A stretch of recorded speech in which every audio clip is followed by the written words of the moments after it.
Hi everybody, this is Great Time. Welcome to my first commentary. Today I'm going to be talking about why the newest DLC for Doom Eternal wasn't really that good. I will be going into depth as to why the DLC was bad and good in some aspects. Keep in mind also that this is my opinion. With all of that being said, enjoy.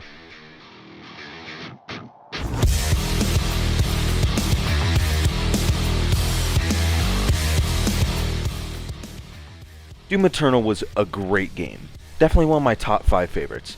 The gunplay paired with the movement make it truthfully one of the best PvE games as of recent, and I don't think that there are any other FPS games where you get to face AI that even come close to how good Doom Eternal is. However, the DLC The Ancient Gods was not a good DLC. My reasoning behind this is mainly one thing: the encounters. Don't get me wrong, I love the way that Doom Eternal does its encounters. There are arenas, and you fight a bunch of different enemies while moving around to dodge their attacks and reposition yourself to gain advantage. But the way that the Ancient Gods went about their encounters made the game frustrating. Don't get me wrong, I love all the enemies in Doom Eternal, and I enjoy how unique it is to fight each one. It's just that the way that the fights were structured in the DLC were annoying.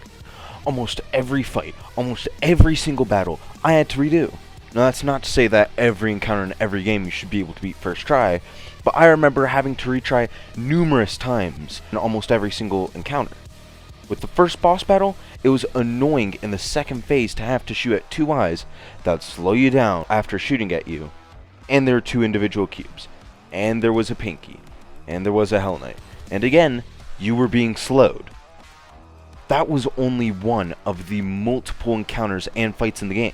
You have an encounter where you're forced into an extremely small room with a Marauder, for example, an enemy that you have to keep at mid-range in order to fight effectively. There's another encounter with a possessed tyrant, another non-possessed tyrant, a carcass, and a Doom Hunter. Possession is also another frustrating concept in Doom Eternal's DLC. The Spirit is an enemy in the DLC that will not attack you, but instead will possess a nearby demon and make that demon stronger in a few ways. The affected demon is almost immune to all energy weapons, those being the ballista and the plasma rifle.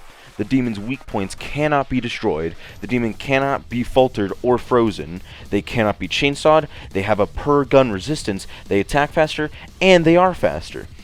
After killing the affected demon, you must then swap to one of the worst weapon mods on one of the worst weapons in the game, the microwave beam, on the plasma rifle.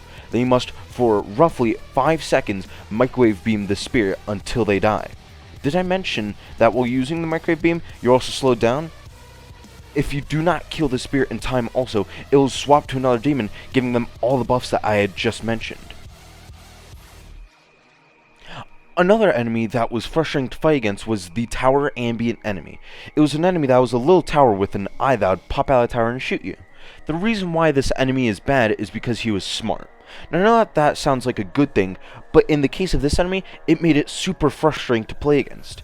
He'd go into the tower, making it nearly invincible whenever you had your crosshair on him, and if you kept your crosshair on it, it would immediately pop out and shoot at you.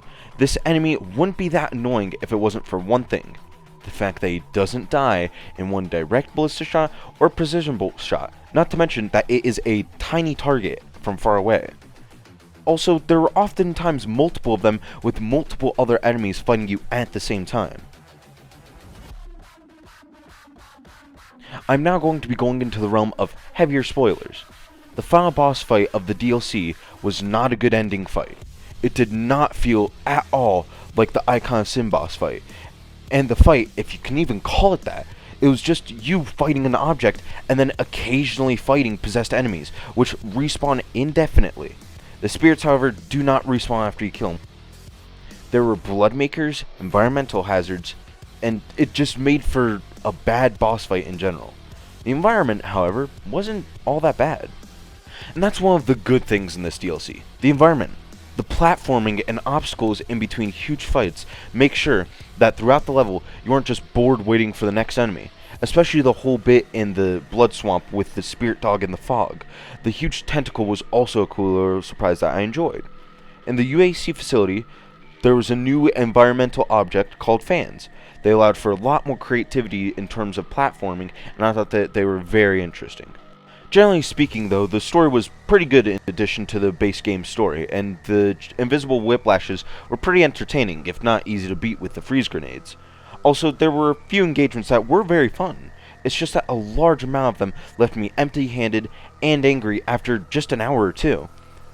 Games shouldn't strive to make the player angry. That's a bad thing. Being angry at a game makes it unfun to play. All of that being said, while the DLC for Doom Eternal wasn't good in my opinion, it could have been worse. It was still not all that good though. I score it as a 4 out of 10. It just made me mad. It didn't feel like the base game at all. I hope for much better things in the next DLC. This is Great Time signing off. If you like the video, subscribe or else, I don't know. Something will happen. Not sure what. But please subscribe and leave a like if you thought that this video was entertaining. Later.